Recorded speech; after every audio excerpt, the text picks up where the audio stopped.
മലായിക്കത്തുകളാ, രണ്ട് ഭൂമിയാ, മൂന്നാമത്തേത് സഹോദരങ്ങളെ ഓരോ ദിവസം ഓരോ മണിക്കൂറുകൾ സമയമാണ്, കാലമാണ്.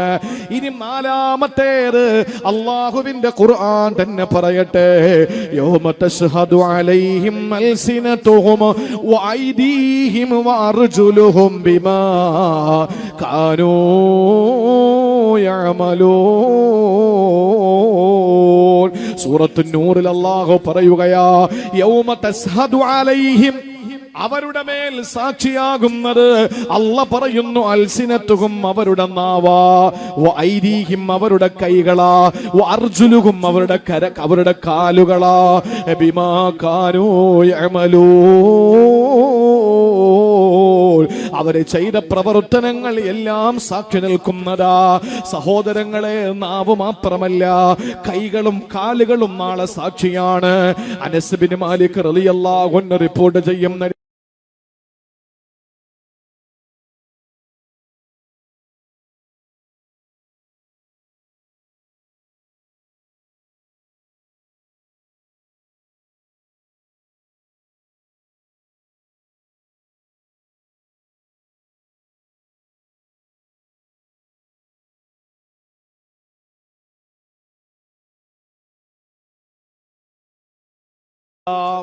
നാളെ പരലോകത്ത് എന്നിട്ട് നമ്മൾ അള്ളാഹുമായിട്ട് സംവാദം നടത്തുക.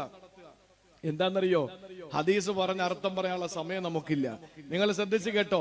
നാളെ പരലോകത്ത് ചെന്നിട്ട് ഒരു അടിമ അള്ളാന്റെ കോടതിയില് തർക്കിക്കുകയാണ്. എന്താ തർക്കിക്കുന്നത്?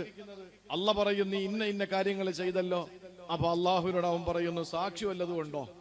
ഇത് ഉള്ള കാര്യമാണ്. റസൂൽ സല്ലല്ലാഹു അലൈഹി വസല്ലം തങ്ങൾ പറയാൻ, അല്ലാഹുവേ പടച്ചവനെ, സാക്ഷികൾ വല്ലതുമുണ്ടോ? ആ സമയത്ത് അല്ലാഹു പറയും, അത്രേ, കഫാ ബിനഫ്സികൽ യൗമ അലൈക ഷഹീദാ. സാക്ഷി വേറെന്തിനാ? മലായിക്കത്തുണ്ട്, ഭൂമിയുണ്ട്, ഓരോ ടൈമുണ്ട്, അതൊക്കെ അവിടെ നിൽക്കട്ടെ. കഫാ ബിനഫ്സികൽ യൗമ അലൈക ഷഹീദാ. മോനെ, നിന്റെ ശരീരം തന്നെ സാക്ഷികളാ, പിന്നെന്തിനാ വേറെ സാക്ഷിയെ വിളിക്കുന്നത്?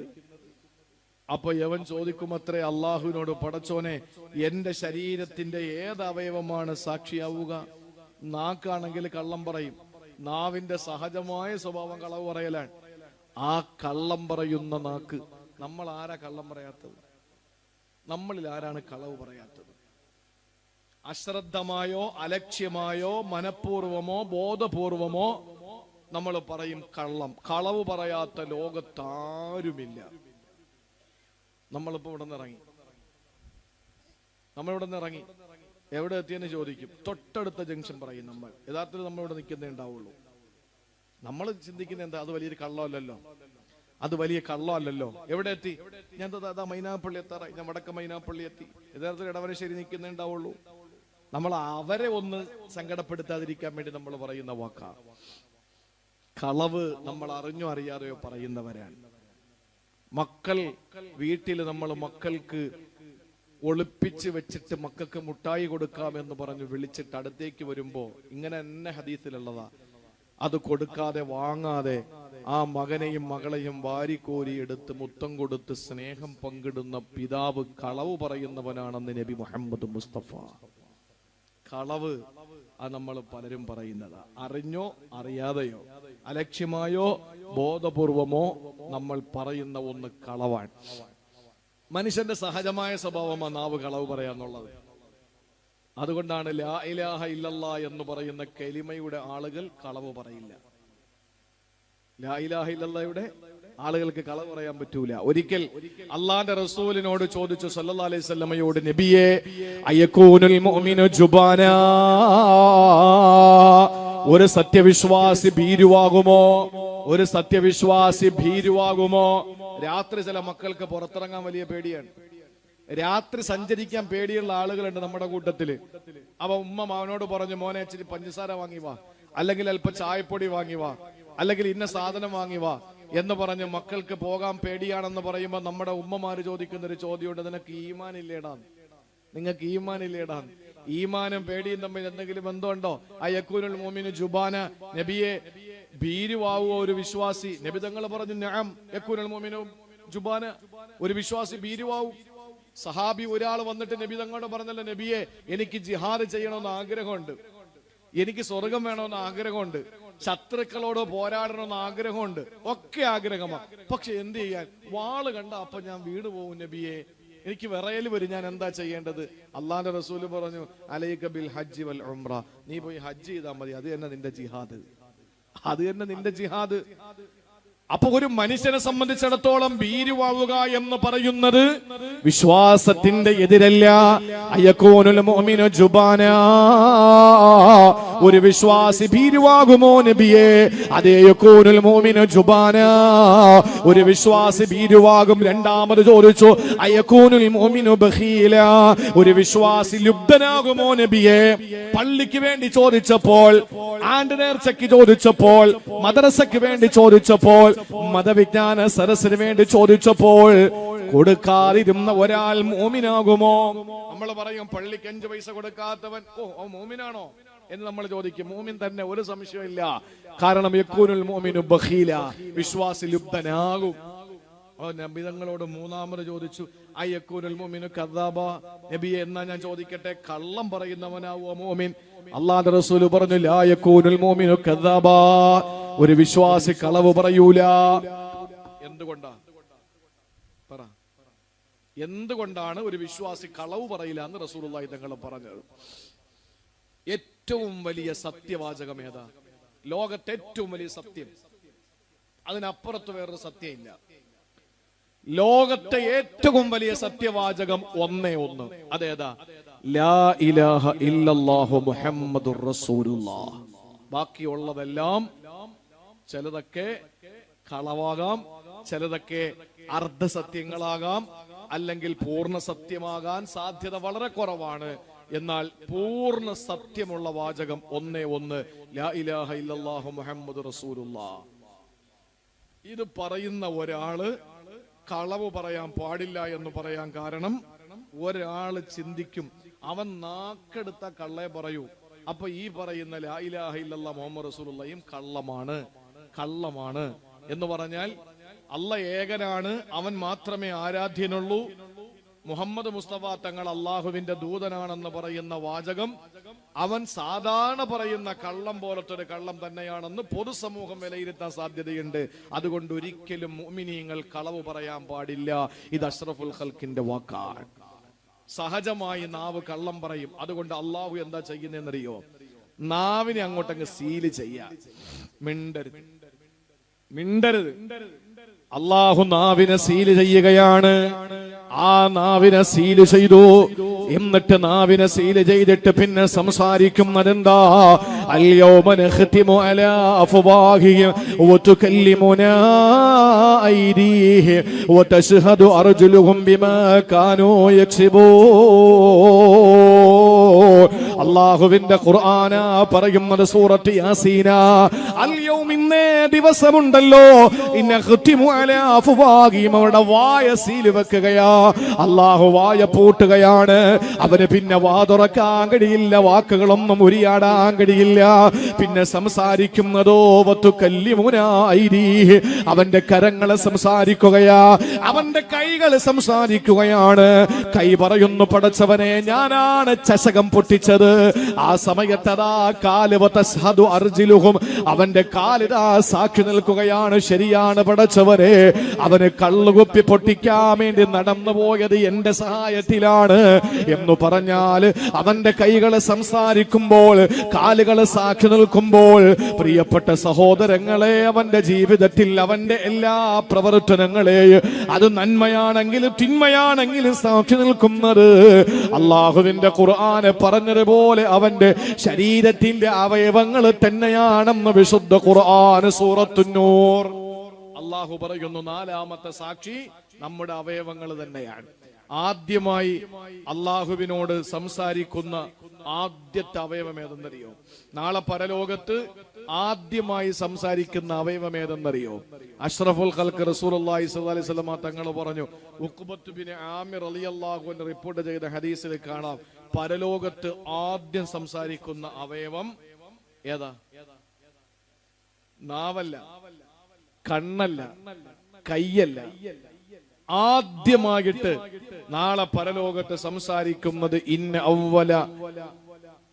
അവ്വല അളമിൻ മിനൽ ഇൻസാനി യതകല്ലമു യൗമ യഖ്തമു അലൽ അഫ്വാഹി ഫഖദുഹു മിനർ റിജ്ലിൽ യുസ്റാ.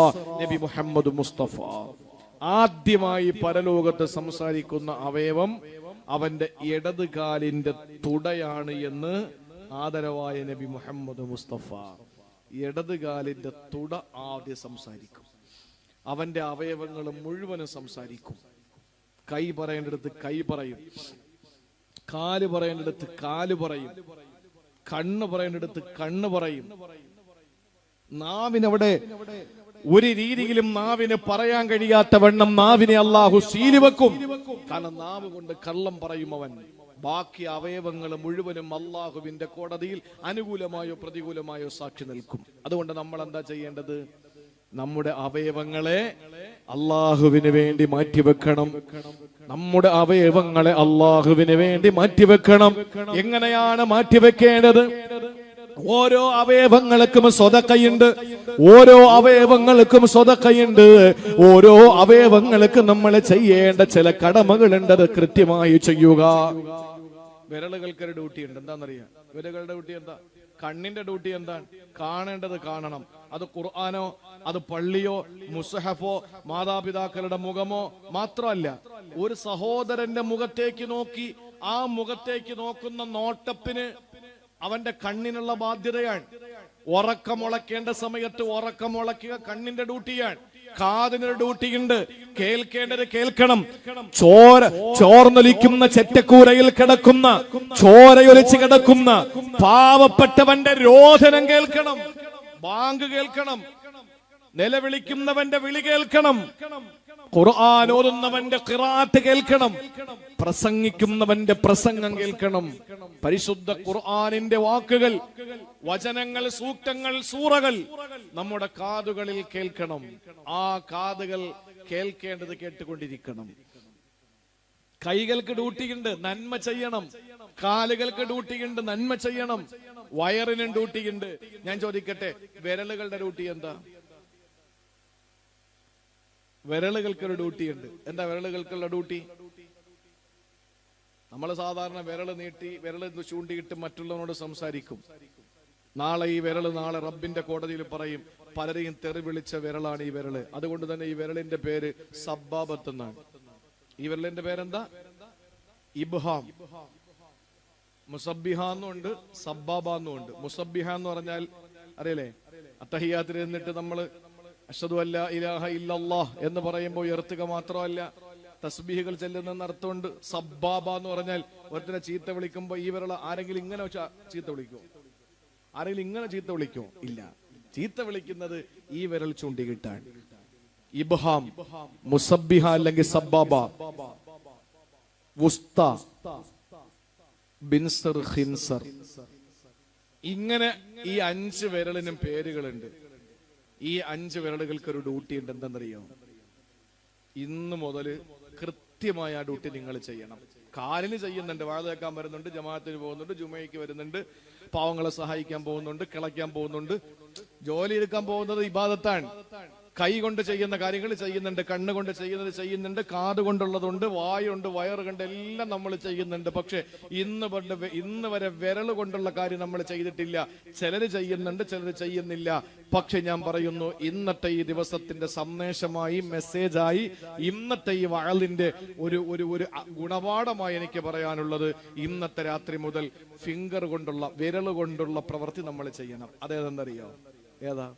അള്ളാഹുവിന്റെ ഹബീബ് സല്ലല്ലാഹു അലൈഹി വസല്ലം തങ്ങൾ പറഞ്ഞു, നിങ്ങൾ തുസബ്ബിഹൂന വതുഹമ്മിദൂന വതുകബ്ബിറൂന വഅഖിദ്ന ബിൽ അനാമിലി ഔ കമാ ഖാല സയ്യിദുനാ മുഹമ്മദുർ റസൂലുള്ളാഹി. തസ്ബീഹ് ചൊല്ലണം, സുബ്ഹാനല്ലാഹ് പറയണം, അൽഹംദുലില്ലാഹ് പറയണം, അല്ലാഹു അക്ബർ പറയണം, ലാ ഇലാഹ ഇല്ലല്ലാഹ് പറയണം. എന്നിട്ടോ വഅഖിദ്ന ബിൽ അനാമിലി, വിരലുകൾ കൊണ്ട് എണ്ണമെടുക്കണം. വിരലുകൾ കൊണ്ട് എണ്ണമെടുക്കണം. നമ്മൾ കരുതുന്ന എന്താ? എണ്ണത്തിന് വലിയ പ്രത്യേകത ഇല്ലെന്നാ. ആരാ പറഞ്ഞത്? താക്കോലിന്റെ ഒരു പഴുത്, താക്കോലിന്റെ ഈ താക്കോല് ഈ പൂട്ടിലേക്ക് നമ്മളിട്ട് തുറക്കുകയും അടയ്ക്കുകയും ചെയ്യുമ്പോ ആ താക്കോലിൽ ചില ഭാഗങ്ങളിൽ വെട്ട് കണ്ടിട്ടില്ലേ? ആ വെട്ടൊന്ന് കുറഞ്ഞാൽ പിന്നെ തുറക്കാൻ പറ്റില്ല. വെട്ടൊന്ന് കൂടിയാൽ, ഞാൻ കാശ് കൊടുത്ത് വാങ്ങിയ താക്കോലല്ലേ, 2 വെട്ട് അധികം ഇരിക്കട്ടെ എന്ന് പറഞ്ഞാൽ ആ പൂട്ടി കയറൂല. അത്ര തന്നെ. വീട് തുറക്കാൻ പറ്റൂല. എണ്ണം വലിയ കാര്യമാണ്. എണ്ണത്തിന് വലിയ വലിയ പ്രാധാന്യമുണ്ട് ഇസ്ലാമില്. എണ്ണത്തിന് വലിയ പ്രാധാന്യമുണ്ട്. നമ്മൾ നിസ്സാരമായി കാണണ്ട. നോമ്പ് മുറിച്ചവൻ നോമ്പം പിടിച്ച പകല് കിടക്കുമ്പോഴാ ഭാര്യ അടുത്ത് വന്നു. എന്തൊക്കെയോ തോന്നി, നോമ്പ് മുറിഞ്ഞു. അവന്റെ നിയമം എന്താണ്? നിയമം, പല നിയമങ്ങൾ ഇസ്ലാം പറയുന്നുണ്ട്. പല കാര്യങ്ങളിലും ഇസ്ലാം വെച്ച ചില കഫാറത്തുണ്ട്. 60 മിസ്കിന്മാർക്ക് ആഹാരം കൊടുക്കണം. 59 പേർക്കേ കൊടുത്തോളൂ. പറ്റൂല. 60 പേർക്ക് തന്നെ നീ കൊടുക്കണം. 61 പേർക്ക് കൊടുക്കാൻ വേണ്ട. 2 മാസം നോമ്പ് പിടിക്കണം. 2 മാസം എന്ന് പറഞ്ഞാൽ ചിലപ്പോ പിറ കാണുന്നതനുസരിച്ചാ. ഡിസംബറും ജനുവരിയും 2 മാസം അല്ല ഈ പറയുന്നത്. മറിച്ച് 2 അറബി മാസങ്ങൾ പിറ കാണുകയോ അല്ലെങ്കിൽ മാസം പൂർത്തിയാവുകയോ ചെയ്ത് 2 മാസക്കാലം നോമ്പ് പിടിക്കണം. 58 നോമ്പ് പിടിച്ചു. ഇനി 2 നോമ്പ്. ആ മാസം 2 മാസവും കൃത്യമായി പിറ കണ്ടിട്ടില്ല. അപ്പൊ 30 പൂർത്തിയാവുവാൻ 58 ദിവസം പൂർത്തിയായി. 59 നോമ്പ് വിട്ട്. എന്നാ പിന്നെന്താ ചെയ്യേണ്ടത്? 60 പിടിക്കണം. 61 പറയേ. എന്റെ പൊന്ന് സഹോദരങ്ങളെ, 60 ദിവസം നോമ്പ് പിടിക്കണം. ഒരു നിയമമുണ്ട് ഇസ്ലാമില്. 58 ദിവസം പിടിച്ചു, 59 മുറിച്ചു, പിന്നെ 60 പിടിച്ചു. അപ്പൊ ഇനി എത്ര നോമ്പ് അവന് ബാക്കിയുണ്ട്? എത്ര ഉണ്ട്? തിരുവനന്തപുരം ജില്ലയിലാണെങ്കിൽ പിന്നെ ഒന്നുകൂടെ ബാക്കിയുണ്ട്. നിങ്ങളെ കൊല്ലം ജില്ലയിൽ എങ്ങനെയാന്ന് എനിക്കറിയില്ല. ഇനി ഈ നോമ്പ് ഒരെണ്ണം നഷ്ടപ്പെട്ടല്ലോ, അവൻ എന്നാ പിടിക്കേണ്ടത്? 61 ദിവസം പിടിക്കുമ്പോ എത്രയായി? നോമ്പ് എത്രയായി? 60 അല്ല. ഈ 58 ദിവസം പിടിച്ചു, 59 പിടിച്ചില്ല.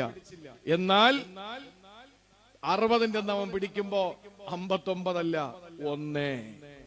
പിന്നെ അവിടെ നിന്ന് അങ്ങോട്ട് തുടങ്ങണം 60 നോമ്പ്. എണ്ണത്തിന് വലിയ പ്രാധാന്യമുണ്ട്.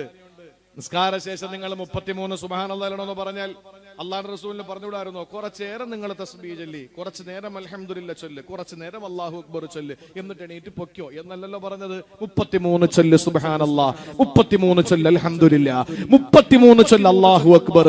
99 ലാ ഇലാഹ ഇല്ലല്ലാഹു വഹ്ദഹു ലാ ശരീക ലഹു ലഹുൽ മുൽക്ക് വലഹുൽ ഹംദ് യുഹ്യി വയുമീത് വഹുവ അലാ കുല്ലി ഷൈഇൻ ഖദീർ പറഞ്ഞിട്ട് 100 പൂർത്തീകരിക്കുക.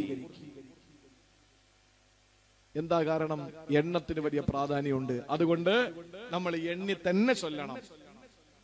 അളന്ന് കളഞ്ഞാലും ആറ്റിക്കളഞ്ഞാലും അളന്ന് കളണമെന്ന് പറഞ്ഞ അതുകൊണ്ടാണ്. എന്ന് പറഞ്ഞാൽ അല്ലാഹുവിന്റെ റസൂൽ പറഞ്ഞു, തുസബ്ബിഹൂന വതുകബ്ബിറൂന വതുഹമ്മിദൂ വഅഖിദ്ന ബിൽ അനാമിലി. വിരലുകൾ കൊണ്ട് ചെയ്യേണ്ട അമലെന്തെന്നറിയോ സഹോദരങ്ങളെ? ഇന്ന് ചെയ്യുന്ന അമലേതാണ്?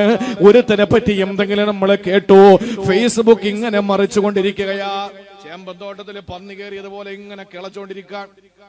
അപ്പോഴാണ് ഒരുത്തനെ പറ്റി എന്തോ ഒരു മുസീബത്ത്, ഏവനോ ഒരുത്തൻ എഴുതിയിട്ടൊരു കാര്യം, തള്ള വിരൽ കൊണ്ട് ഒരൊറ്റ നെക്കുമതി പ്രിയപ്പെട്ടവരെ 5000 പേരിലേക്ക് പോയി.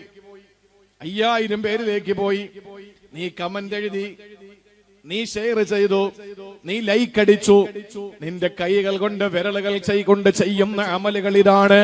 അല്ല അല്ല, അല്ലാഹുവിന്റെ റസൂല് പറയുകയാണ്, വഅഖിദ്ന ബിൽ അനാമിലി.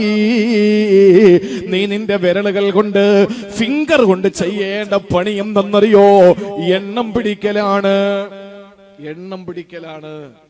അതുകൊണ്ട് ഓരോ അവയവങ്ങൾ നാളെ റബ്ബിന്റെ കോടതിയിൽ സാക്ഷി നിൽക്കും. അതുകൊണ്ട് പറ്റുന്ന അവയവങ്ങൾ കൊണ്ട് ഇബാദത്തെടുക്ക്. അതൊക്കെ വിശദീകരിക്കാനുള്ള സമയം നമുക്കൊന്ന് കുറവാണ്. രണ്ടാമത്തേത് വേദി അതുമല്ല. അതുകൊണ്ട് ഞാൻ തൽക്കാലം 5ാമത്തേതിലേക്ക് പോവാണ്. മറക്കരുത്. 1 മലായിക്കത്തുകൾ, 2 ഭൂമി, 3 ഓരോ ടൈം, 4ാമത്തേത് അവയവങ്ങൾ. ഇനി 5ാമതൊന്നുകൂടിയുണ്ട്. ആദരവായ റസൂലുള്ളാഹി തങ്ങൾ വിശുദ്ധമായ ഖുർആൻ സൂറത്തു ജാസിയ ഓതിയിട്ട് സമൂഹത്തോട് പറയുകയാ, വതറാ കുല്ല ഉമ്മത്തിൻ ജാസിയ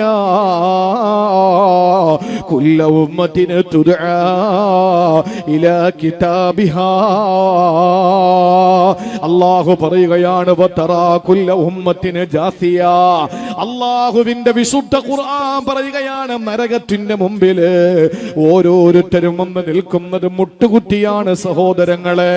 കുല്ല ഉമ്മത്തിന് തുദആ ഇലാ കിതാബിഹാ, അവന്റെ ജീവിതത്തിന്റെ കുറ്റപത്രത്തിലേക്ക് ഓരോരുത്തരെയും വിളിക്കപ്പെടുകയാ. അൽയൗമ തുജ്സൗന മാ കുന്തും തഅമലൂൻ, നീ ചെയ്യുന്നതിന്റാണോ അതിനെ ഇപ്പോൾ നിനക്ക് പ്രതിഫലം കിട്ടുകയാണ്, അല്ലെങ്കിൽ ശിക്ഷ കിട്ടുകയാ. ഹാദാ കിതാബുനാ യന്തിഖു അലൈക്കും ബിൽ ഹഖ്, അല്ലാഹ് പറയുകയാണ്, ഹാദാ കിതാബുനാ യന്തിഖു അലൈക്കും ബിൽ ഹഖ്, സത്യസന്ധമായി നിങ്ങളുടെ എല്ലാം രേഖപ്പെടുത്തപ്പെടുന്ന ഗ്രന്ഥമാണിത്. സഹോദരങ്ങളെ, നാളെ പരലോകത്ത് വരുന്ന സാക്ഷികളിൽ അഞ്ചാമത്തേത് അല്ലാഹ് പറയുകയാണ്, നമ്മുടെ കുറ്റപത്രമാണ്. എല്ലാം എഴുതി വെച്ചിരിക്കാൻ. ഞാൻ ഒരു അമല് നിങ്ങൾക്ക് പറഞ്ഞു തരാം, ആ അമല് കൃത്യമായി ചെയ്തോ, നമ്മുടെ എല്ലാം രേഖപ്പെടുത്തിയിരിക്കാൻ. ആരും അറിയാതെ ചെയ്തത്, ആരും കാണാതെ ചെയ്തത് എല്ലാം വളരെ കൃത്യമായി സത്യസന്ധമായി ഹക്കായി നമ്മുടെ കുറ്റപത്രത്തിൽ ഇങ്ങനെ രേഖപ്പെടുത്തി വെച്ചിരിക്കാൻ. ഒന്നും വിട്ടിട്ടില്ല. നാളെ പരലോകത്ത് നമ്മുടെ കയ്യിൽ ഇത് വിളിച്ചു തരും. നമ്മുടെ കയ്യിൽ വിളിച്ചു തരുമ്പോ ഒന്നുകിൽ വലത് കയ്യിലില്ലെങ്കിൽ ഇടത് കയ്യിൽ. ഏത് കയ്യിലാ വാങ്ങേണ്ടത്? വലത് കയ്യിലാ വാങ്ങേണ്ടത്. അതിന് അല്ലാഹു തൗഫീഖ് തരട്ടെ. വലത് കയ്യിൽ വാങ്ങിയവന് രക്ഷപ്പെട്ടു, ഇടത് കയ്യിൽ വാങ്ങിയവൻ പരാജയപ്പെട്ടു.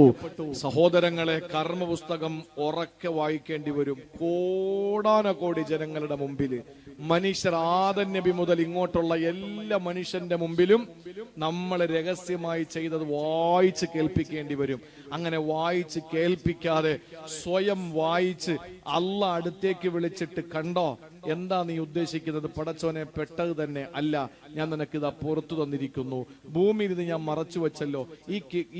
ഈ ഗ്രന്ഥം, ഈ കർമ്മപുസ്തകം, ഈ ജീവിതത്തിന്റെ റെക്കോർഡ് പുസ്തകം, ഈ കുറ്റപത്രം നീ ആരുടെ മുമ്പിലും വായിക്കണ്ട, രഹസ്യമായി നീ തന്നെ വായിച്ചോ എന്ന് അല്ലാഹ് പറയണമെങ്കിൽ ഒരു അമല് നമ്മൾ ചെയ്യണം.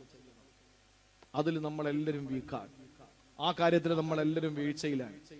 ആ കാര്യത്തിൽ നമ്മളെല്ലാവരും പിന്നിലോട്ടാണ്. അത് ചെയ്യുമെങ്കിൽ ഇൻഷാ അല്ലാഹ് ആരുടെ മുന്നിലും നമ്മൾ ഉറക്കെ വായിക്കേണ്ടി വരൂല. ഒരാളുടെ മുമ്പിലും നമ്മൾ വായിക്കേണ്ടി വരൂല. നമുക്ക് തീർച്ച നമ്മൾ ചെയ്യുന്ന ഒരു കാര്യവും ഒരാളും അറിയാതെ നമുക്കത് രഹസ്യമാക്കി വെക്കാൻ കഴിയും. അതിനൊരൊറ്റ കാര്യം നമ്മൾ ചെയ്താൽ മതി. അതിനുമുമ്പ് നിങ്ങൾ കേട്ടോ, സഹോദരങ്ങളെ, കയ്യിലേക്ക് വാങ്ങുന്ന ഗ്രന്ഥമുണ്ടല്ലോ, അത് നമ്മൾ വാങ്ങി വായിക്കുമ്പോൾ അറിയാതെ പറഞ്ഞു പോകും, മാലി ഹാദൽ കിതാബ് ലാ യുഗാദിറു സഗീറതൻ വലാ കബീറതൻ ഇല്ലാ അഹ്സാഹാ. എന്തോരു ഗ്രന്ഥമാണ് റബ്ബേ, ചെറുതായി വലുതായി ഒന്നും വിട്ടിട്ടില്ലല്ലോ. ഞാൻ ചിന്തിച്ചത്, പറഞ്ഞത്, മിണ്ടിയത്, ചെയ്തത്, കണ്ടത്, കേട്ടത്, തിന്നത്, കുടിച്ചതല്ല ഇതിനകത്ത് റെക്കോർഡാണല്ലോ. അല്ലാ, CCTV ക്യാമറയാണോ? അല്ല. അതിനേക്കാൾ ഭീകരമായ നിലയിൽ പടച്ചവൻ തരുന്ന കുറ്റപത്രമുണ്ടല്ലോ. ആ കുറ്റപത്രത്തിൽ നമ്മൾ ഓരോരുത്തരും ചെയ്ത എല്ലാ തിന്മകളും നന്മകളും അതിനകത്ത് റെക്കോർഡ് ചെയ്യപ്പെട്ടിരിക്കുകയാ. ഇത് പരസ്യമായി വായിക്കേണ്ടി വരാതിരിക്കാൻ ഒരു കാര്യം ചെയ്താൽ മതി. എന്തെന്നറിയോ? തിരുനബി സല്ലല്ലാഹു അലൈഹി വസല്ലം പഠിപ്പിച്ചു. ഈ പറയുന്ന കാര്യം പ്രിയപ്പെട്ടവരെ നമുക്ക് ചെയ്യാൻ കഴിയണം.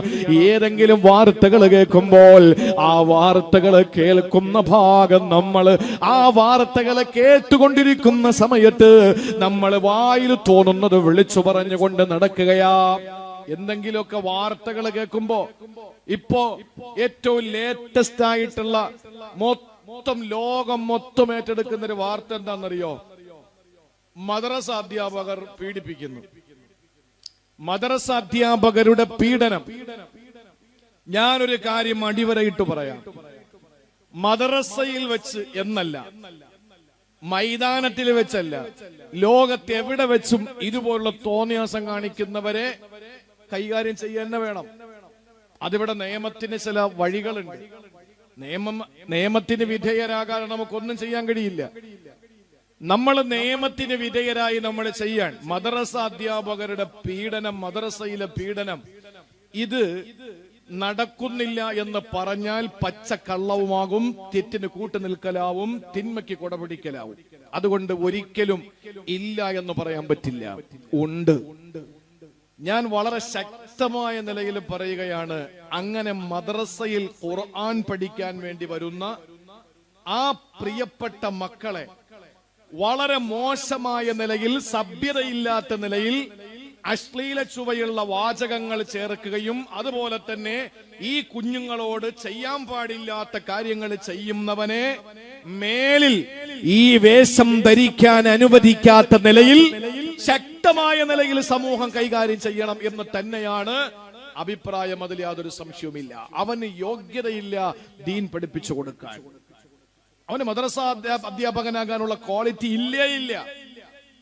പക്ഷേ ഏതെങ്കിലും ഒരു കുട്ടിയെ അടിച്ചാൽ, ഇന്നിപ്പോ ഒരു ഉസ്താദിനെ പാട്ടി കുഴപ്പിക്കാൻ പറ്റുന്ന ഒരു കാര്യം എന്ന് പറഞ്ഞാൽ, എന്റെ പൊന്നി ഇമാമിയങ്ങളോട് പറയാനുള്ളത്, എന്റെ പ്രിയപ്പെട്ട ഇമാമിയങ്ങൾ, എന്റെ പ്രിയപ്പെട്ട മദ്രസാധ്യാപകർ, എന്റെ പ്രിയപ്പെട്ട ഉലമാക്കളോട് പറയാനുള്ളത്, ഒരു മഹല്ലത്തിൽ നമ്മളെ വേണ്ടാന്ന് കണ്ടാൽ അള്ളാഹുവിനെ കരുതി പൊട്ടെന്ന് പോയേക്കണം. തൂങ്ങി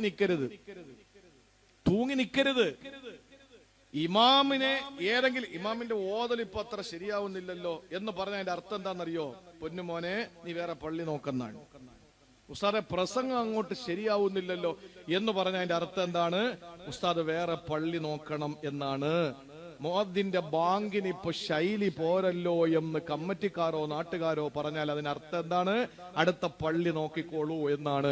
ഇല്ല, ഞാൻ ശൈലി മാറ്റിക്കോളാം, അല്ലെങ്കിൽ ഞാൻ അങ്ങോട്ട് നന്നാക്കാൻ തീരുമാനിച്ചു എന്നൊക്കെ പറഞ്ഞാൽ അടുത്ത് കൊണ്ടുവരുന്നത് വേറെ ചില കാര്യങ്ങളായിരിക്കും. ഒരാളോട് വ്യക്തി വൈരാഗ്യം ഉണ്ടെങ്കിൽ ചെയ്യാൻ പറ്റുന്ന ഒരു കാര്യം, എന്റെ മോനെ അവിടെ നുള്ളി, ഇവിടെ പിച്ചി, അവിടെ അടിച്ചു, പുറത്ത് കാണിക്കാൻ പറ്റൂല, അവിടത്തെ സ്ഥലത്ത് അടിച്ചത്, അല്ലെങ്കിൽ അവിടെ പിടിച്ചു, ഇവിടെ തലോടി, അവിടെ അത് ചെയ്തു, ഇത് ചെയ്തു എന്ന് പറഞ്ഞ് ഒരൊറ്റ കോൾ ചെയ്താൽ മതി. മുസ്ലിയാർ 13 വർഷം അകത്താ. നിങ്ങൾക്കറിയോ എത്ര മഹല്ലുകളിലാണ് പോക്സോ കേസിൽ അകത്തായ ആ പള്ളിയിലെ ഇമാമിനെ, മദ്രസാധ്യാപകനെ അതേ മഹല്ല് നിവാസികൾ പണം പിരിച്ചിട്ട് അവസാനം പച്ചക്കള്ളമായിരുന്നു എന്ന് ബോധ്യം വന്നപ്പോൾ ആ പള്ളിയിലെ ഇമാമിനെ അവിടത്തെ മഹല്ലുവാസികൾ പണം പിരിച്ചിട്ട് കേസ് നടത്തിയിട്ട് അവിടെ നിന്ന് റിലീസ് ചെയ്ത് നേരെ പള്ളിയിൽ കൊണ്ടുവന്ന് പള്ളിക്കകത്ത് ആദരവ് കൊടുത്തത് ഈ അടുത്ത സമയത്ത് നിങ്ങൾ കണ്ടില്ലേ? ഒരാളോട് എന്തെങ്കിലും ഒരു വൈരാഗ്യം ഉണ്ടെങ്കിൽ ചെയ്യാൻ പറ്റുന്ന കാര്യം എന്താ? മദ്രസയിൽ അയാൾ അങ്ങനെ ചെയ്തു, ഇങ്ങനെ ചെയ്തു എന്ന് പറയുന്നു. അതിന് പ്രധാനമായിട്ട് കാരണം എന്താ? എന്റെ പ്രിയപ്പെട്ട പണ്ഡിതന്മാര്, ഒരു മഹല്ലത്തിൽ നമ്മളെ താല്പര്യമില്ല എന്ന് കണ്ടാൽ അള്ളാഹുവാണ് നമുക്ക് റിസ്ക് തരുന്നത്, അള്ളാഹുവാണ് വായ കീറിയത്. സുബ്ഹാന സജദ വജ്ഹില്ലദീ ഖലഖഹു വസവ്വറഹു വശഖ സമഅഹു വബസറഹു. നമ്മുടെ കാതും കണ്ണും വായും ഒക്കെ കീറിയത് അല്ലാഹുവാ. അവനാണ് റസ്സാഖ്, അവനാണ് റാസിഖ്, അവനാണ് ഭക്ഷണം തരുന്നത്. അതുകൊണ്ട് തന്നെ നമ്മൾ ഇത് ഭക്ഷിക്കാൻ വേണ്ടി, ഭക്ഷണം കഴിക്കാൻ വേണ്ടിയുള്ള ഒരു വരുമാന മാർഗമായിട്ടല്ല ഇത് കാണുന്നത്. ദീനിന്റെ പ്രബോധനമാണ്. സമ്പന്നരായ ആളുകൾ അല്ലെങ്കിൽ പള്ളി കമ്മിറ്റി നമുക്ക് തരുന്ന ഹദിയയാണ്. എന്റെ പള്ളിയിൽ ഞാൻ ചെന്നിട്ട് എന്റെ ശമ്പളം കൂട്ട്, ഇങ്ങോട്ട് ശമ്പളം എന്താ എന്ന് പറയില്ല. കാരണം എന്താ? ഞാൻ ചെയ്യുന്ന ജോലിയാണെങ്കിൽ എനിക്ക് ശമ്പളം വാങ്ങാം. ഞാൻ ചെയ്യുന്ന ഖിദ്മത്താണ്, അവര് തരുന്നത് ഗിഫ്റ്റാണ്. ഞാൻ ചെയ്യുന്നത് ഖിദ്മത്താണ്, എനിക്ക് തരുന്നത് സംഭാവനയാണ്, ഗിഫ്റ്റാണ്. അല്ലാതെ ഞാൻ ചെയ്യുന്ന ജോലിയാണെങ്കിൽ എനിക്ക് ശമ്പളം വാങ്ങാം. സഹോദരങ്ങളെ, ദീനി ഖിദ്മത്തിന് അവരുടെ വീട്, കുടുംബം കഴിയണം. ആ കുടുംബത്തിന് കഴിയാൻ വേണ്ടിയിട്ട് ഒരു സഹായം പള്ളിയുടെ ആളുകളൊക്കെ നൽകുമ്പോ, അല്ലെങ്കിൽ കമ്മിറ്റി നൽകുമ്പോ, അത് അള്ളാഹു വേറെ പള്ളിയിൽ നിങ്ങൾക്ക് തരും. അള്ളാന്റെ ദീനല്ലേ ഇത്? ഏതെങ്കിലും ഒരു പള്ളിയിൽ നമ്മൾ പിടിച്ചു തൂങ്ങി നിൽക്കാൻ ശ്രമിക്കുമ്പോഴാണ് അധികം ആളുകളും പല കുറ്റങ്ങളും കുറവുകളും പറഞ്ഞിട്ട് പള്ളി ഇമാമിയങ്ങൾക്കും മദ്രസാധ്യാപകർക്കുമെതിരെ ഇങ്ങനെയുള്ള ആരോപണങ്ങൾ നടത്തുക.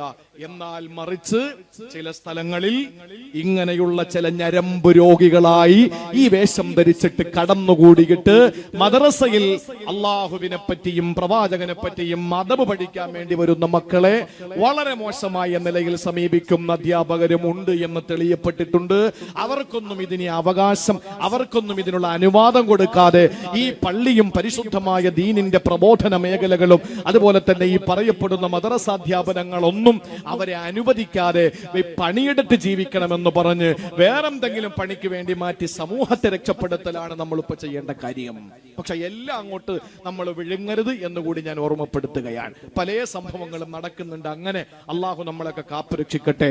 അതുകൊണ്ട് നമ്മുടെ റൂമുകളിലും, നമ്മുടെ റൂമുകൾ എന്ന് പറഞ്ഞാൽ മദ്രസകളിലൊക്കെ ക്യാമറകൾ തന്നെ വെക്കണം. അപ്പൊ നമുക്ക് കൂടുതൽ നമുക്കതിന് സുഗമമാക്കാൻ കഴിയും. റൂമിലല്ല, ഉസ്താദിന്റെ ബാത്റൂമിൽ വെക്കുന്ന കാര്യമല്ല ഈ പറയുന്നത്.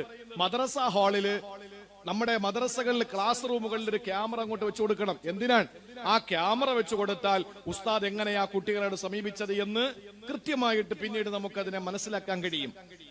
പാവപ്പെട്ട ഉലമാക്കളെ സമൂഹത്തിന്റെ മുമ്പിൽ ഇവിടത്തെ കുറെ ആളുകൾ, ആ ആളുകൾ ഇങ്ങനെ ഉലമാക്കൾക്കെതിരെ, അവർക്ക് മദ്രസാധ്യാപകർ എങ്ങനെയാണോ, പൂജാരിമാർ എങ്ങനെയാണോ, പള്ളിയിലെ പാസ്റ്റർമാർ എങ്ങനെയാണോ, നാട്ടിലെ സാധാരണക്കാർ അവര് ചെയ്യുന്ന പ്രവൃത്തി ഏതെങ്കിലും ഉലമാക്കൾ അല്ലെങ്കിൽ മദ്രസാധ്യാപകർ ചെയ്യുമ്പോൾ ആ അധ്യാപകർ ചെയ്യുന്ന പ്രവൃത്തിയെ മാത്രം ഇങ്ങനെ ഹൈലൈറ്റ് ചെയ്ത് കാണിക്കുക എന്ന് പറയുന്നത് വെള്ളപൂശുകയല്ല.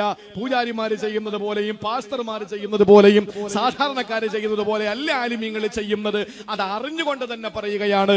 ചില വിഷയങ്ങളെ, ചിലരുടെ കാര്യങ്ങൾ മാത്രം എടുത്ത് ഹൈലൈറ്റ് ചെയ്ത് കൊടുക്കുകയും അവരുടെ തൊഴിലുകൾ കൊടുക്കുമ്പോ നമ്മൾ ആരെങ്കിലും എവിടെയെങ്കിലും നിങ്ങട്ടിട്ടുണ്ടോ? ഏതെങ്കിലും ഇപ്പൊ നമ്മള് ഗൾഫുകാരുടെ ഏതെങ്കിലും ഭാര്യമാരുടെ പറ്റി എന്തെങ്കിലും ഒരു ചെറിയ മോശമായ കമന്റുകൾ വന്നാൽ പറയുന്നത് എന്താ? ഗൾഫുകാരന്റെ ഭാര്യ. എന്തിനാ അങ്ങനെ കൊടുക്കുന്നത്? എവിടെ കൊടുക്കുന്നത്? ഗവൺമെന്റ് ഉദ്യോഗസ്ഥന്റെ ഭാര്യ എവിടെയെങ്കിലും കണ്ടിട്ടുണ്ടോ നിങ്ങള്? ഡോക്ടറുടെ ഭാര്യ കണ്ടിട്ടുണ്ടോ? ഇല്ല. കൂലിവേലക്കാരന്റെ ഭാര്യ കണ്ടിട്ടുണ്ടോ? ഇല്ല. ഓട്ടോറിക്ഷ ഓടിക്കുന്നവന്റെ ഭാര്യ കണ്ടിട്ടുണ്ടോ? ഇല്ല. ഗൾഫുകാരന്റെ ഭാര്യ എന്ന് പറഞ്ഞാൽ എന്താ? പ്രവാസികളൊക്കെ എന്തോ വലിയൊരു സംഭവമാണ് എന്ന് പറയാൻ വേണ്ടിയിട്ട്. അതുപോലെ ഇങ്ങനെ ഓരോ മതപ്രഭാഷകൻ അറസ്റ്റിൽ. എന്തിനാ അങ്ങനെ കൊടുക്കുന്നത്? അയാൾക്ക് വേറെ എന്തെല്ലാം ഡ്യൂട്ടിയുണ്ട്. അപ്പൊ ഒരു സമൂഹത്തെ ആക്ഷേപിക്കാൻ വേണ്ടിയിട്ട് ഞാൻ ഇപ്പോഴും പറയുന്നു, വെള്ളപൂശുകയല്ല. ഇങ്ങനെ ചെയ്യുന്ന ആളുകളെ കൈകാര്യം ചെയ്യേണ്ടത് തന്നെയാണ്. നിയമത്തിന്റെ വഴിക്ക് പോകുമ്പോഴും പൊതുസമൂഹം ചിന്തിക്കേണ്ടത് ഇങ്ങനെയുള്ള ആളുകളെ കൃത്യമായി മദ്രസകളിൽ നിന്ന് അകലം പാലിച്ച് ഏതെങ്കിലും തൂമ്പയും മൺവട്ടിയും മൺകോരിയും എടുത്തിട്ട് പാടത്ത് കിളയ്ക്കാൻ വിടുകയാ ചെയ്യേണ്ടത്. അവർക്ക് മദ്രസാധ്യാപനം ചേർന്നതല്ല. അപ്പോഴും എല്ലാ പോക്സോ കേസുകളിലും അടയ്ക്കപ്പെട്ട, പിടിക്കപ്പെട്ട ഉലമാക്കൾ എല്ലാവരും ആ തെറ്റിലാണ് എന്ന് കരുതി പോകരുത്. നഷ്ടപ്പെടുന്ന 2-3 വർഷം കഴിഞ്ഞ് നിരപരാധിത്വം തെളിയിക്കപ്പെടുമ്പോഴും അവർക്കും കുടുംബമുണ്ട്, അവർക്ക് മക്കളുണ്ട്, പെൺമക്കളുണ്ട്. അവരുടെ മുന്നിൽ ഒന്ന് എഴുന്നേറ്റ് നിൽക്കാൻ കഴിയാതെ, പഠിച്ച സ്ഥാപനത്തിലൊന്ന് പോകാൻ കഴിയാതെ, ആഹാരം കൊടുത്ത സമൂഹത്തിന്റെ മുമ്പിൽ എഴുന്നേറ്റ് നിൽക്കാൻ കഴിയാതെ വിഷമിക്കുന്ന നൂറുകണക്കിന് പണ്ഡിതന്മാർ, നിരപരാധികൾ ഇന്നും കേരളത്തിലുണ്ട് എന്ന് നമുക്ക് പറയാൻ കഴിയും, കണക്കുകൾ നിരത്തിയിട്ട്. അതുകൊണ്ട് നമ്മൾ കാണേണ്ട കാര്യങ്ങൾ കാണേണ്ട രീതിയിൽ തന്നെ കാണുക. അല്ലാതെ എല്ലാം ഒരേ കണ്ണുകൊണ്ട് നമ്മൾ കാണരുത്, അങ്ങനെ ചെയ്യരുത്. നമ്മൾ എന്തെങ്കിലും ഒരു വാർത്ത കേൾക്കുമ്പോൾ ചായക്കട ഇരിക്കുമ്പോഴാണ് മദ്രസ അധ്യാപകൻ അറസ്റ്റിൽ, ഒരൊറ്റ നെക്ക പിടിച്ചിട്ട് 5000 പേർക്കെത്തി. അപ്പോഴാണ് പിറ്റേ ദിവസം അറിയുന്നു, അത് പാവം നിരപരാധിയായിരുന്നു. ഈ നെക്കിന് പിടിച്ച് തിരിച്ചു നിൽക്കാൻ പറ്റുമോ? 5000 പേരെടുത്ത് എന്നിട്ട് മാപ്പ്, ഞാൻ ചെയ്തത് ചുമ്മാണ്, വെറുതാണ്, അറിയാതെയാണെന്ന് പറയാൻ പറ്റുമോ? പറ്റൂല. അതുകൊണ്ട് ഓരോ വിരലുകൾ ചെയ്യുന്ന പ്രവർത്തനങ്ങളും ജാഗ്രത ചെയ്യേണ്ടത്. ആ സമയത്ത് ഇതിൽ നെക്കിക്കൊണ്ടിരിക്കാതെ സുബ്ഹാനല്ലാഹ് 33, അൽഹംദുലില്ലാഹ് 33, അല്ലാഹു അക്ബർ 33, വാഖിദിനമില്ലാ നാമിലി. നാളെ റബ്ബിന്റെ കോടതിയിൽ ഈ വിരൽ സാക്ഷി നിൽക്കും. അല്ലാഹു തൗഫീഖ് തരട്ടെ. അള്ളാഹു തൗഫീഖ് തരട്ടെ. അതുകൊണ്ട് പ്രിയപ്പെട്ട സഹോദരങ്ങളെ, എന്റെ സമയം അവസാനിക്കുന്നു. ഞാൻ പറയുന്നു, മലായിക്കത്തുകൾ സാക്ഷിയാണ്. അതുകൊണ്ട് മലക്കുകളെ സ്വാധീനിക്കാൻ നമുക്ക് കഴിയണം. വിശിഷ്യ അസറും സുബഹിയും വളരെ ജാഗ്രതയോടുകൂടി നമ്മൾ നോക്കണം. അതുപോലെ രണ്ടാമതായി അള്ളാഹുവിന്റെ ഭൂമി സാക്ഷിയാണ്. ആ ഭൂമി സാക്ഷിയാകുന്ന സന്ദർഭത്തിൽ നമുക്ക് ചെയ്യാൻ പറ്റുന്നത് ഈ പച്ച മണ്ണിൽ നിന്നുകൊണ്ട് നമുക്ക് ചെയ്യാൻ കഴിയണം. അത് കഴിഞ്ഞാൽ മൂന്നാമത്തേത്, ഓരോ സമയവുമാണ്. ആ സമയങ്ങൾ നാളെ സാക്ഷിയാണ്. അതുകൊണ്ട് സമയാസമയങ്ങളിൽ ചെയ്യേണ്ട അമലുകൾ ചെയ്തുകൊണ്ടേയിരിക്കുക. നാലാമത്തേത് നമ്മുടെ ശരീരത്തിന്റെ അവയവങ്ങളാണ്. ആ അവയവങ്ങൾ, എന്തൊക്കെ അവയവങ്ങൾ കൊണ്ട് നന്മകൾ ചെയ്യാൻ പറ്റുമോ ആ നന്മകൾ കൃത്യമായി നമ്മൾ ചെയ്തുകൊണ്ടിരിക്കുക. ഏറ്റവും ഒടുവിൽ നമ്മുടെ ജീവിതത്തിന്റെ കർമ്മ പുസ്തകമാണ്, ജീവിതത്തിന്റെ റെക്കോർഡ് പുസ്തകമാണ്, കുറ്റപത്രമാണ്. അത് നമ്മുടെ കയ്യിൽ കിട്ടുമ്പോൾ അത് സാക്ഷിയാണ്. അഞ്ചാമത്തെ സാക്ഷി ലോകത്തിന്റെ മുമ്പിൽ പരസ്യമാകിട്ട് നമ്മുടെ തിന്മകളും നന്മകളും വിളിച്ചു പറയേണ്ടി വരും. ആ സന്ദർഭത്തിൽ എന്റെ പ്രിയപ്പെട്ടവരെ, വലത് കൈയിലും ഇടത് കൈയിലെ കിതാബ് ലഭിക്കുന്നവരുണ്ട്. എങ്ങനാണെന്നറിയോ? അള്ളാഹുവിന്റെ കോടതിയില് മലായിക്കത്തുകളുടെ സാന്നിധ്യത്തിൽ ജീവിതത്തിന്റെ കുറ്റപത്രം, എന്റെ കുറ്റപത്രം റഖീബ് അതീദ് രേഖപ്പെടുത്തിയതുമായ ഇല്ലാ ലദൈഹി റഖീബുൻ അതീദ്. റഖീബ് അതീദ് എന്ന് പറയുന്ന മാലാഖമാര് എഴുതിയത്, ഞാൻ കണ്ടത്, ഞാൻ മിണ്ടിയത്, ഞാൻ കേട്ടത്, ഞാൻ ശ്വസിച്ചത്, ഞാൻ പിടിച്ചത്, ഞാൻ നടന്നത്, ഞാൻ കഴിച്ചത്, ഞാൻ കുടിച്ചത്, ഞാൻ ചിന്തിച്ചത്, ഇതെല്ലാം രേഖപ്പെടുത്തി അള്ളാഹുവിന്റെ മലായിക്കത്തുകൾ തരുന്ന കുറ്റപത്രമുണ്ടല്ലോ, വലത് കൈയിലേക്ക് വാങ്ങുന്നത് എങ്ങനെയെന്നറിയോ? അള്ളാന്റെ കോടതിയിൽ വിളിക്കുകയാണ്. അബ്ദുൽ അസീസിന്റെ മകൻ നവാസ് എവിടെയെന്ന് ചോദിക്കുമ്പോ കോടിക്കണക്കിന് ജനങ്ങളുടെ മുമ്പിൽ നിന്ന് ഞാൻ എഴുന്നേറ്റ് പോവുകയാ. ആ സമയത്ത് എനിക്കറിയാം ഖബർ മുതൽ എന്താ സംഭവിച്ചത്. അള്ളാഹുവിന് വേണ്ടി സുഹൃതം ചെയ്തവനാണ് ഞാൻ. അതിനകത്ത് എന്താ ഉള്ളതെന്ന് എനിക്ക് നല്ല ബോധ്യമുണ്ട്. അതുകൊണ്ട് ആരും അറിയാതെ ഞാൻ ചെയ്ത അമലുകൾ എന്റെ ഭാര്യ അറിഞ്ഞിട്ടില്ല, എന്റെ പൊന്നുമക്കൾ അറിഞ്ഞിട്ടില്ല. എന്റെ ആരും അറിയാത്ത നന്മകൾ ലോകത്തിന്റെ മുമ്പിൽ വിളിച്ചു പറയാനുള്ള ആഗ്രഹത്തോടെ, കൊതിയോടെ, ആ വല്ലാത്ത ഉത്സാഹത്തോടെ ഞാൻ ഓടി ചെല്ലുന്നു. എന്നിട്ട് എന്റെ വലത് കൈ നീട്ടിയിട്ട് ആ ഗ്രന്ഥം വാങ്ങുകയാ. അങ്ങനെയാണ് വലത് കൈയിൽ കിതാബ് കിട്ടുന്നത്. അമ്മാമൻ ഊതിയ കിതാബഹു ബിയമീനിഹി, അവന് പറ്റുന്ന വലത് കൈയിലാണ്. അവന്റെ പേര് അസ്ഹാബുൽ മൈമന, വലതുപക്ഷക്കാരൻ എന്നാണ്. കേരള രാഷ്ട്രീയത്തിന്റെ വലതല്ല, വലതുപക്ഷക്കാരൻ, അസ്ഹാബുൽ മൈമന. ഇനി എങ്ങനെയാണ് ഇടത് കൈയിൽ കിട്ടുക? മരണത്തോടുകൂടി അറിയാം എന്റെ അവസ്ഥ എന്താണ്, എന്റെ അവസ്ഥ എന്താണ്. എന്റെ കയ്യിൽ കിതാബ് കിട്ടിയാലല്ലേ ഞാൻ വായിക്കേണ്ടി വരിക. അതുകൊണ്ട് ഞാൻ വാങ്ങൂല. പുറകിൽ കയ്യും കെട്ടിയവന് നിൽക്കുകയാ. വിളിക്കുന്നു, വാടാ. ഇല്ല, ഞാൻ വാങ്ങൂല. വാങ്ങിയാ വായിക്കണം. വായിച്ചാൽ നമ്മൾ ബഹുമാനിക്കുന്ന പലരും പിന്നെ പോടാന്ന് പറയും. നമ്മളെ സ്നേഹിച്ചവര് പോടാ എന്ന് പറയും. അതുകൊണ്ട് വാങ്ങാതെ ഞാൻ ഇങ്ങനെ കൈ പിറകിൽ കെട്ടി മാറി നിൽക്കുകയാണ്. മലക്കുകൾക്ക് അടുത്ത ഡ്യൂട്ടി ചെയ്യണ്ടേ, അടുത്ത ആളിനെ വിളിച്ചിട്ട് കൊടുക്കണ്ടേ. അവര് വന്നിട്ട് പിറകിലൂടെ അവന്റെ ഇടത് കൈയിൽ വെച്ച് കൊടുക്കുമെന്ന് നബി മുഹമ്മദ് മുസ്തഫ. അങ്ങനെയാണ് അള്ളാഹു പറഞ്ഞു, അമ്മാമൻ ഊതിയ കിതാബഹു ബിശിമാലി, ഇടത് കൈയിൽ കിതാബ് വാങ്ങുന്നവര്, അവരുടെ പേര് അസ്ഹാബു ശിമാൽ, ഇടതുപക്ഷക്കാരനാണെന്ന് വിശുദ്ധ ഖുർആൻ. അങ്ങനെയാണ് ഇടത് കയ്യിൽ കിതാബ് കിട്ടുക. അവൻ പറയും, വായിക്ക്, ഉറക്കെ വായിക്കണം, ഉറക്കെ വായിക്കണം. ആ സമയത്ത് തിന്മകൾ എന്തുണ്ടെങ്കിലും, കോടിക്കണക്കിന് തിന്മ, കടലിന്റെ നുരയേക്കാൾ തിന്മയുണ്ടെങ്കിലും ആ തിന്മകൾ ഉറക്കെ വായിക്കാതെ അവനത് മടക്കി സ്വന്തം വായിച്ചു നോക്കുന്ന ഒരു അവസ്ഥ ഉണ്ടാകണമെങ്കിൽ ഒരൊറ്റ കാര്യം ചെയ്യും, ഒറ്റ കാര്യം. അതാ ഞാൻ നേരത്തെ പറഞ്ഞിട്ട് മദ്രസ അധ്യാപകരിലേക്ക് കയറിയിട്ട് തിരിച്ചു വന്നത്. എന്താ ചെയ്യേണ്ടതെന്നറിയോ? ഇന്ന് മുതൽ ചെയ്തോ, ചെയ്യാൻ പറ്റുമെങ്കിൽ. ചില ആളുകൾക്ക് ചെയ്യാൻ പറ്റാത്ത കാര്യമാണ്. അള്ളാന്റെ റസൂല് പറഞ്ഞു, മൻ സത്തറ മുസ്ലിമൻ സത്തറല്ലാഹു ലഹു യൗമൽ ഖിയാമ. ഒറ്റ കാര്യം, എന്തെങ്കിലും ഒരാളിൽ നിന്ന് കണ്ടാൽ വേറെ ഒരാളോട് നമ്മൾ പറയാതിരിക്കുക. നമ്മൾ ഒരാളൊരു തെറ്റ് കണ്ടു, നമ്മൾ നടന്നു പോകുമ്പോ ഒരുത്തൻ എന്തോ ഒരു തെറ്റ് ചെയ്തു, നമ്മൾ കണ്ടു, അല്ലെങ്കിൽ നമ്മൾ അറിഞ്ഞു. നമ്മൾ എന്താ ചെയ്യുന്നത്? പരമാവധി എത്ര ഫ്ലക്സ് അടിക്കാൻ പറ്റും, എത്ര പോസ്റ്റർ അടിക്കാൻ പറ്റും, എത്ര പേർക്ക് ഇത് എത്തിച്ചു കൊടുക്കാൻ, എന്നാലും സമാധാനം. ചിലർക്ക് ഈ JCBയുടെ പല്ല് കൊണ്ട് മാന്തി കൊടുത്താലും ഈ നാക്കിന്റെ കടി മാറൂല. ആരോട് പറഞ്ഞാലും അതിന്റെ കൊതി തീരൂല. നിങ്ങളൊരു കാര്യം ചെയ്യ്, ബാത്റൂമിൽ കയറ്, എന്നിട്ട് അങ്ങോട്ട് സ്പീഡിന് അങ്ങോട്ട് ടാപ്പ് തുറന്നു വെക്ക്, വെള്ളം വീഴും, എന്നിട്ട് ഉറക്കെ പറ. ആരും കേൾക്കൂല, നിങ്ങൾ മാത്രമേ കേൾക്കുള്ളൂ. പിന്നെ ഖുബസ് ഖബായിസും കേൾക്കും, വേറെ ആരും കേൾക്കൂല. ഈ ബാത്റൂമിനകത്ത് ഖുബസ് ഖബായിസ് എന്ന ദമ്പതിമാരുണ്ട്, കപ്പിൾസ്, അവര് മാത്രമേ കേൾക്കുള്ളൂ. ആ ഫാമിലി മാത്രമേ കേൾക്കുള്ളൂ, വേറെ ആരും കേൾക്കൂല. സമാധാനം വരും, കൽബിനൊരു ആശ വരും.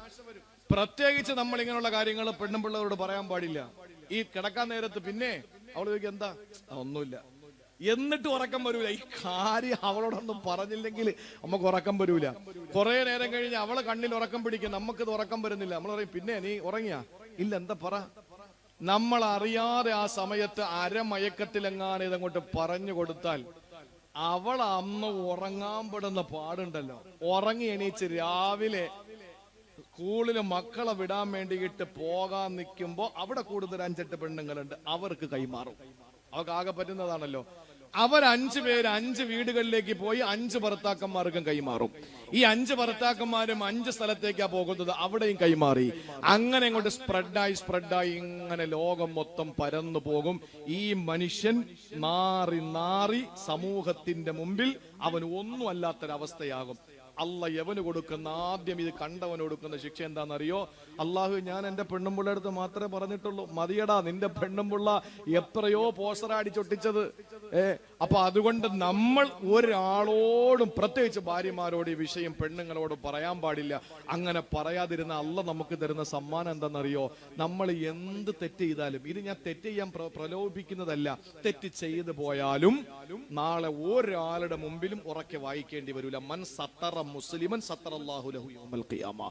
ഒരാളുടെ ന്യൂനത നമ്മൾ പുറത്തു കാണിക്കാതിരുന്നാൽ നമ്മുടെ ന്യൂനത അല്ലാഹു തആല പുറത്തു കാണിക്കും. ഇന്ന് അറിഞ്ഞാൽ എന്താ സംഭവിക്കുക? ഞാൻ ചോദിക്കട്ടെ, ഇന്നിപ്പോ നമ്മളൊരു തെറ്ററിഞ്ഞു, ഒരാളുടെ തെറ്ററിഞ്ഞു, അയാൾ കള്ളു കുടിയാനാണ്, എന്താ സംഭവിക്കുക? അയാൾക്ക് മാവേലി സ്റ്റോറിൽ നിന്ന് സാധനം കൊടുക്കൂലേ? അയാൾക്ക് റേഷൻ കടയിൽ നിന്ന് സാധനം കൊടുക്കൂലേ? അയാൾക്ക് ടെക്സ്റ്റൈൽസിന് തുണി കൊടുക്കൂലേ? അയാൾ മരിച്ച കബറടക്കൂലേ? അയാൾ മരിച്ച പള്ളിയിലെ ഉസ്താദ് വരൂലേ? നിങ്ങൾ ചിന്തിച്ചു നോക്കി, എന്താ അയാൾക്കൂടെ സംഭവിക്കാൻ പോകുന്നത്? കുറെ ആളുകൾ പറയും, മറ്റവനാ പോകുന്നത്. ഈ പറയുന്ന ആരാ? തെറ്റ് ചെയ്യാത്തവൻ കല്ലെറിയട്ടെ. ഈ പറയുന്നവന്മാരെല്ലാം വലിയ മഹാന്മാരാണോ? അപ്പൊ ആരാ ഈ ലോകത്ത് നല്ലതുള്ളത്? ഒരുത്തനുമില്ല, എല്ലെണ്ണോ ഇത് ചെയ്യുന്നവന്മാര് തന്നെ. അപ്പൊ എന്താ സംഭവിക്കുക? നിനക്കൊന്നും നഷ്ടപ്പെടാനില്ല, നിനക്ക് ഒന്നും സംഭവിക്കാനില്ല.